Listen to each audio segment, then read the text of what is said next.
Hey guys, Guwahati High Court পৰা requirement কাৰণে notification আহিছে যদি আপুনি interested হয় আৰু আপুনি ভাবি আছে Guwahati High Court আপোনাৰ নিজৰ career আপুনি start কৰিব তো এইটো ভিডিও আপোনাৰ কাৰণে এইটো ভিডিওত মই তাৰে complete details provide কৰিম যেটো requirement আহিছে যদি আপুনি interested এটা আপুনি complete details check কৰিব পাৰিব এইটো requirement related যদি কোনো ধৰণৰ question থাকে আপুনি ভিডিওটোৰ comment sectionত comment কৰি দিব পাৰে এইটো ভিডিওত আপুনি চেক কৰিব পাৰিব যেটো requirement আহিছে তাৰ overview খিনি লগতে vacancy details আৰু vacancy খিনিত apply কৰোতে কি কি eligibility criteria আপুনি follow কৰিব লাগিব কেনেকৈ আপুনি apply কৰিব কেতিয়াৰ পৰা apply start হ'ব কেতিয়ালৈকে last apply কৰিব পাৰিব তাৰ complete details মই আপোনাক এই ভিডিওত provide কৰিম তো আহক দেৰি নকৰি আজিৰ ভিডিওটো আৰম্ভ Guwahati High Court requirement 2025 ৰ কাৰণে আহিছে notification টো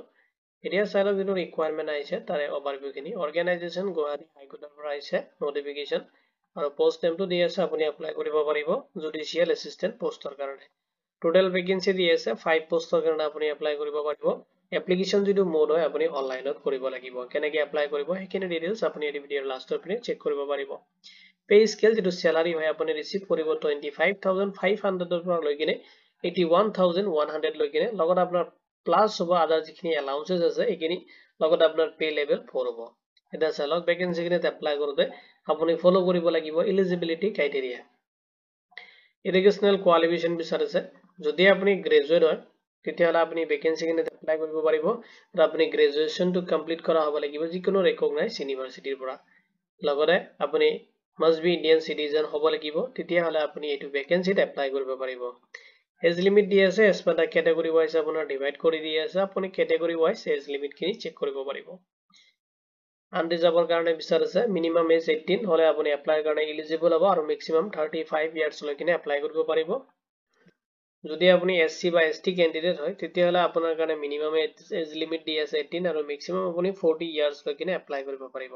যদি আপুনি পিডব্লিউবিডি ক্যান্ডিডেট হয় আৰু এসসি বা এসটি ক্যান্ডিডেট হয় তেতিয়াহলে আপুনি 18 ৰ পৰা 45 ইয়াৰ্স লৈকে এপ্লাই কৰিব পাৰিব যদি আপুনি পিডব্লিউবিডি ক্যান্ডিডেট হয় তেতিয়াহলে আপুনি 18 ৰ পৰা 50 ইয়াৰ্স লৈকে এপ্লাই কৰিব পাৰিব ভ্যাকেন্সি খিনিত এপ্লাই কৰোতে আপুনি এপ্লিকেশন ফি পেমেন্ট কৰিব লাগিব আৰু পেমেন্ট খিনি ক্যাটাগৰি ওয়াইজ ডিভাইড কৰি দি আছে যদি আপুনি জেনাৰেল হয় তেতিয়াহলে আপুনি 500 এটা পেমেন্ট কৰিব লাগিব যদি আপুনি এসসি এসটি হয় তেতিয়াহলে আপুনি 250 এটা পেমেন্ট কৰিব লাগিব যদি আপুনি পিডব্লিউবিডি ক্যান্ডিডেট হয় তেতিয়াহলে আপুনি কোনো ধৰণৰ এপ্লিকেশন ফি পেমেন্ট কৰিব নালাগে আৰু এপ্লিকেশন যেটো ফি হয় এটো পেমেন্ট কৰিব লাগে আপুনি চালান থ্ৰু আৰু যেটো চালান আপুনি এসবিআই ষ্টেট বেংক অফ ইণ্ডিয়াত আপুনি সাবমিট কৰিব লাগিব আপোনাৰ পেমেন্টটো ক্যাটাগৰি ওয়াইজ যিখিনি দিয়া আছে সিলেকশন প্ৰসেস খিনি চালা এটো ৰিকোয়াৰমেন্টৰ যেটো সিলেকশন প্ৰসেস ৰাখিছে এটা আপোনাক প্ৰথমতে এপ্লাই কৰাৰ পিছত শৰ্টলিস্টেড কৰা হ'ব আৰু তাৰ পিছত মেনশন যেটো নোটিফিকেশন আছে তাতে আপুনি চেক কৰিব পাৰিব ডিটেইলছ খিনি যেটো নোটিফিকেশনৰ লিংক মই আপোনাক এই ভিডিওৰ ডেসক্ৰিপচনতো প্ৰভাইড কৰি দিম ইম্পৰ্টেন্ট ডেটস খিনি চাই লওক অনলাইন এপ্লিকেশন স্টাৰ্ট হ'ব আপোনাৰ 25 নৱেম্বৰ 2025 ৰ পৰা আৰু আপুনি অনলাইন এপ্লিকেশনটো লাষ্ট এপ্লাই কৰিব পাৰিব 9 ডিসেম্বৰ 2025 ৰ still 5 pm লৈকে আপুনি এপ্লাই কৰিব পাৰিব যদি আপুনি ইন্টাৰেস্টেড বিফোৰ আপোনাৰ লাষ্ট ডেট তাৰ আগতে আপুনি এপ্লাই কৰি ল'ব এতিয়া চালো কেনেকৈ আপুনি এপ্লাই কৰিব তো এপ্লাই কৰিবলৈ ফাৰ্ষ্টত আপুনি ভিজিট কৰিব লাগিব অফিচিয়েল যেটো ওয়েবসাইট আছে অফিচিয়েল ওয়েবসাইট পৰ্টেলত আপুনি ভিজিট কৰিব যেটো লিংক মই আপোনাক এই ভিডিওৰ ডেসক্ৰিপচনতো প্ৰভাইড কৰি দিম তাতে ক্লিক কৰিলে আপুনি অফিচিয়েল ওয়েবসাইটত ভিজিট কৰিব পাৰিব নেক্সট আপুনি যাব লাগিব প্ৰিন্সিপাল সিট এন্ড যেটো ৰিকোয়াৰমেন্ট সেকশন আছে ইম্পৰ্টেন্ট লিংক সেকশনত আপুনি ৰিকোয়াৰমেন্ট সেকশনত যাব লাগিব তাতে আপুনি চেক কৰিব পাৰিব প্ৰিন্সিপাল সিট এন্ড বেঞ্চ দি আছে তাতে ক্লিক কৰিব আৰু তাতে আপুনি চাব জুডিশিয়াল এসিস্ট্যান্ট ৰিকোয়াৰমেন্ট 2025 ৰ কাৰণে আছে তাতে এপ্লাই বাটনটো দি আছে আপুনি এপ্লাই ক্লিক কৰিব তাতে আপুনি ৰেজিষ্ট্ৰেচন কৰিব লাগিব ফাৰ্স্ট টাইম নেক্সট আপোনাৰ অনলাইন এপ্লিকেশনটো ফিল আপ কৰিব আপলোড কৰিব ৰিকোয়াৰমেন্ট ডকুমেন্টছ লগত আপোনাৰ ফটো সিগনেচাৰ হেখিনি আপলোড কৰাৰ পিছত আপোনাৰ এপ্লিকেশন ফি পেমেন্ট কৰিব লাগিব যেটো ক্যাটাগৰি দি আছে তাতে পেমেন্টৰ কাৰণে আপোনাৰ চালান এটা আহি যাব চালানটো আপুনি তাৰ পৰা প্ৰিন্ট আউট কৰিব লাগিব নেক্সট আপোনাৰ এপ্লিকেশনটো সাবমিট কৰি দিব আৰু বিফোৰ যেতিয়া আপুনি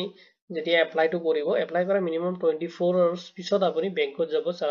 চালানটো লৈ কিনে আৰু তাতে সাবমিট কৰাৰ পিছত আপোনাৰ যেটো পেমেন্ট হয় এটো অটোমেটিক্যালি তাতে ৰিডাইৰেক্ট হৈ যাব আৰু তাৰ পৰা আপুনি চেক কৰিব পাৰিব আপোনাৰ ষ্টেটাস খিনি ইম্পৰ্টেন্ট যিখিনি লিংক আছে মই আপোনাক এই ভিডিওৰ ডেসক্ৰিপচনত প্ৰভাইড কৰি দিম আপুনি তাতে চেক কৰিব পাৰিব এতিয়া চাওক কিছুমান নোটছ আছে